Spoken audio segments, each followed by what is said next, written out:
We're Team 1980, and this is our final presentation for the basketball shooting machine, which is sponsored by Raytheon Technologies. I'm Badr Ishraq. I'm an electrical and computer engineer, and I worked on the hoop detection algorithm and the distance detection algorithm. My name is Eli Saleh, and I'm one of the optical engineers in our group. I worked on establishing the connection between the Raspberry Pi and the external laptop, designed the graphic user interface, and helped out with the motor controls, as well as how to integrate all those components together. Hi, my name is Mason Harvey. I'm one of the mechanical engineers for this project, and my contribution was the design and building of the shooter subsystem. Hello, my name is Joshua McDonald. My major is in optical engineering. I was responsible for managing the robot design, designing the drive base, purchasing, manufacturing, and final assembly. Hello, my name is Blair Robinson. I was one of the mechanical engineers on the team, and my contribution to the project was to build the feeding subsystem. My name is Ana Llano. I'm the systems engineer and the team lead. I worked on project management, systems integration, and the motor controller program. Our agenda for today includes a brief introduction about the project. Then we will go over the system design, our plan adjustments, demonstration of the basketball shooting machine, testing, and summary. This is the poster that we would present on design day that aligns with what we'll be presenting here in this video. We embrace the challenge to design and fabricate an autonomous machine that shoots basketballs from different locations on the court, with the main goal of scoring higher than a U of A basketball player. To accomplish this, the BSM is designed to detect the hoop, measure its relative location to the hoop, calculate optimal trajectory, feed the ball to the shooting subsystem, shoot balls, and make baskets. Now we will go over the system design. The feeder, the shooter, and the drive base come together to form the BSM. The software components include the hoop and distance detection, the graphic user interface, and the motor controller program. Okay, I will now be going over the shooter subsystem. Our final design is a single flywheel system which propels balls along a set of rails, one of which can be dynamically adjusted to change the shot angle. The shooter is mounted on a turret drive, which allows us for orienting the shooter towards the basketball hoop. The dynamic rail system changes the shot angle depending on the shooter's location on the basketball court and the optimal shot angle. The flywheel is spun by two 775 Pro motors, which allows us to change the initial speed of the projected ball, while the dynamic angle adjustment is controlled by a snowblower motor. The shooter is assembled using 1/4-20 screws and rod. The shooter is lightweight and rigid and is made out of both aluminum and ABS plastic. It has good manufacturability. Alright, so I'm going to be talking about the feeder subsystem. For the final design, we went with an elevator pulley system where a motor is rotating and drives a timing belt. This timing belt lifts a plate that the basketball would be resting on. Attached to it would be a hopper that had ABS plastic walls with an aluminum frame. Some of the advantages to this design were that it was lightweight, sturdy, aesthetically pleasing, and it had a geometry optimized for 6-ball storage. The advantages of the feeder system that we chose were space saving, and it had the hopper lower to the base. Having the hopper lower made the BSM more stable and allowed for greater ball storage. It also had good manufacturability. It required less material, which inevitably saved us costs, and it was also much easier to move components down with our final design, so it's more adaptable.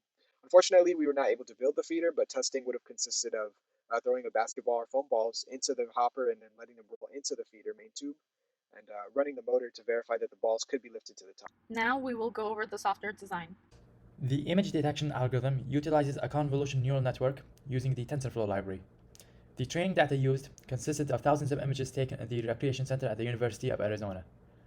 The distance detection algorithm uses a focal length equation to calculate the distance to the markers drawn by the hoop detection algorithm. Here are 3 examples with 3 different images. This is the first example.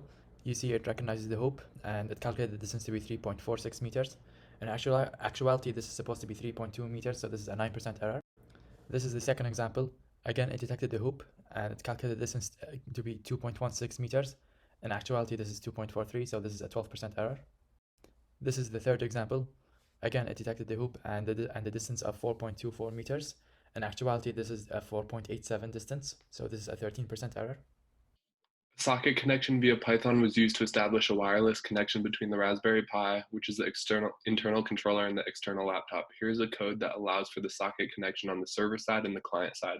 The user interacts with the graphic user interface on the external laptop in order to give commands to the internal controller.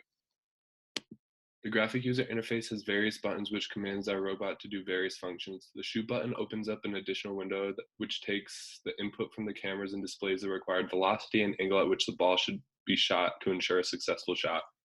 In the case that the cameras are not working properly, this window also allows the user to manually enter the distance to the hoop and thus still makes appropriate calculations.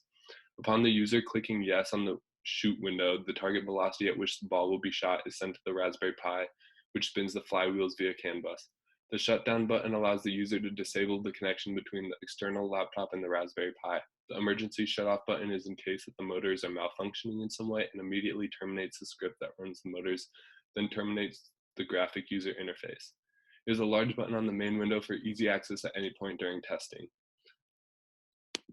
The script used to calculate shooting velocity and shooting angle is calculated by narrowing basic projectile motion equations to a system of 3 equations and 3 unknowns, with only one input being the distance to the hoop.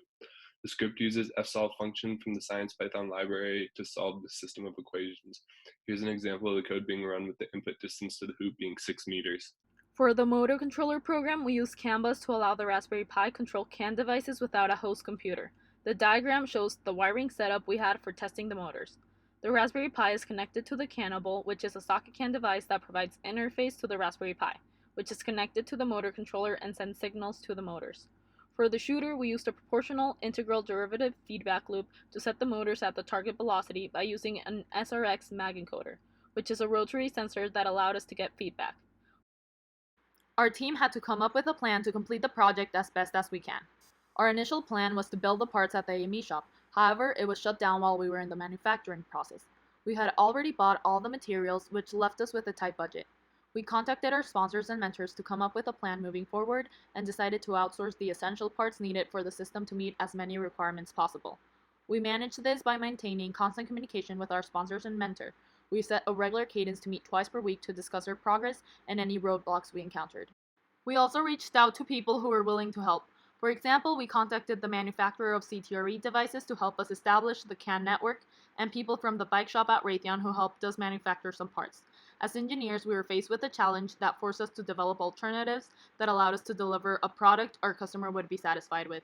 To build the prototype, we first had to get parts made. Luckily, the Raytheon bike shop and the metal man Tucson stepped up and helped us in this process. The metal man helped us produce all the sheet metal parts. The bike shop helped us produce all the parts that we couldn't machine ourselves. Putting it together was a collaborative effort between my roommates Blair and I. Without their effort, this robot wouldn't have been put together in the 4 days it took us. There were a lot of sections that required some extra drilling or grinding, but that's what happens when you take a design from CAD to real life.